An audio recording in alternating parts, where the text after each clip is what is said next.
Hello my friends, how are you guys doing? I'm sorry if you hear any extra noise in the back because they are working around the building. So let's look at these GPS forums right here, satellite navigation GPS discussion forums. A big shout out to my friends Leandro and Afonso in Brazil. They do an excellent job. Afonso with almost 400,000 subscribers, PhD in geology, flat earther. God bless you, brothers. So, GPS coverage of Antarctica. I have a Garmin GPS, but it has no coverage of Antarctica whatsoever. At around 60 degrees south, the world just stops, as if Antarctica doesn't even exist.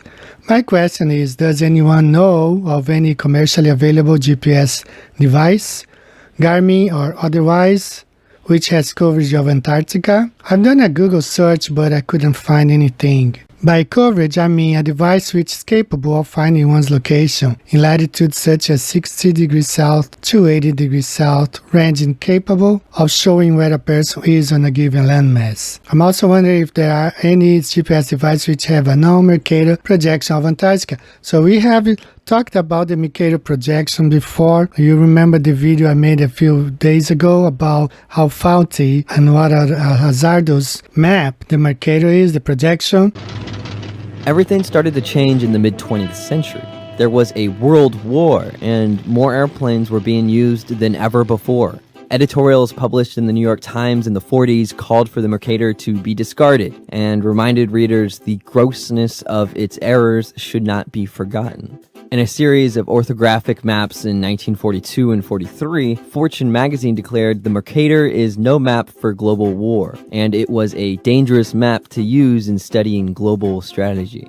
An expose on cartography Life published around the same time called the Mercator a mental hazard in a war that is plotted on great circles across the land and sea and through the air. So the Mercator is not a map for anything, for global positioning or wars, but they keep on insisting on the Mercator projection for GPS and for those flight plans like Wolfie uses. So let's go on, keep on looking at this. So let me see, I clicked on this before. Yeah, this is Antarctica. So what they mean is that you only get coverage until around 60 right here. So the whole of Antarctica is not covered. So let's go back there and look at more. I have always assumed that the 24 satellites that make up the working constellation of GPS system covers every part of the world's surface equally, as in the example movie here. So I'm clicking, this is what you get. You're gonna get this. It shows all these satellites go in every direction, covering the whole globe. But in fact, that's not really true. Okay, we're gonna look at this, compare both the globe and the flat earth map. You see which one makes more sense. So I've discovered that Australia's KC base used the following models: Garmin GPS 45XL, Garmin GPS 128, Garmin GPS 126. These appear to be hiking style models, but more technical, more for maritime use, no user-friendly map, interface, etc. I'm also wondering if these models have Antarctica coverage by default. Literally anywhere on the surface of the Earth is navigable, or whether some special adaptation was added to them to make them compatible with Antarctica. Now the issue is that the mentioned models all appear to be old, out of stock, or unavailable. Does anyone know of any more recent version? So I also found a model called Garmin eTrax 10. Now here is a response to that. I would not recommend, apart from Amazon, called the same model simply eTrax 10. The worldwide map would be a base map of the world with country, OSM, outlines the limited details as far as I know. The Garmin world map does not cover Antarctica. Of course not.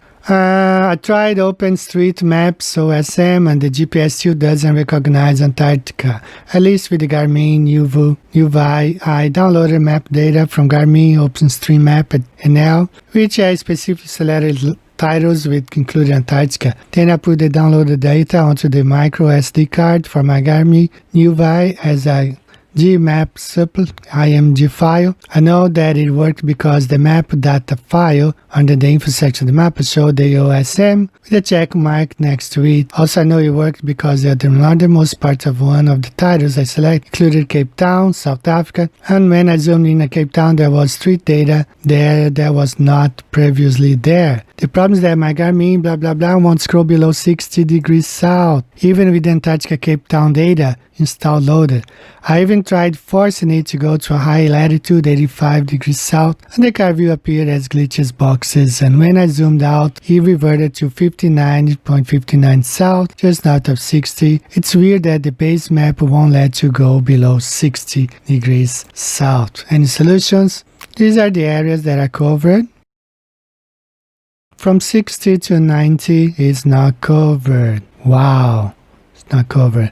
And here's another one right here. It shows the same thing. It covers all this area except here, except from 60 to 90. Going back here, actually the GPS constellation does not cover the globe equally. Of course not. So let's move on to Photoshop and take a look at this real quick.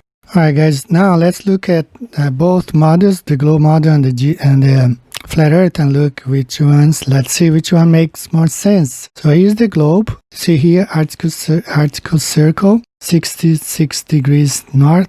Actually, the coverage, it says from 75 up, you can't get coverage. And down here, down below 60 degrees to 80, you can't get any more. Anything down below here, below this 66 degrees south, you can't get coverage with GPS. So if we compare, this is what we get. So we get almost all of the globe earth covered except Antarctica.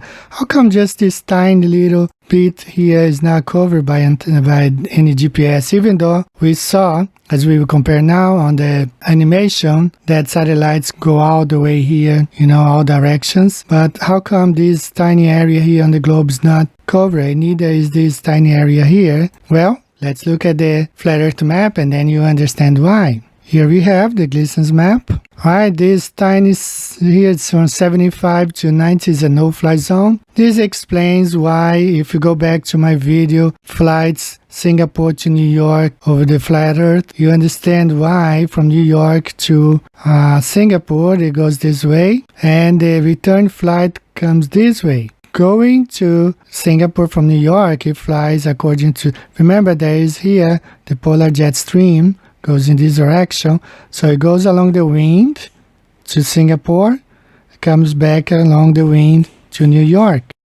Never flies directly over the North Pole. It's a no-fly zone. And this red line here, it's 60 degrees. From this point forward, it's 60 degrees to 90. It's another non-fly zone here. Nothing happens here, no coverage of GPS. Only this area here, and actually mostly of this area where the continents are. This area here, deep south in the Pacific, it's a no coverage zone. If you remember the video where Captain Marcello says that he flies for 10-11 hours here in the dark, no communication.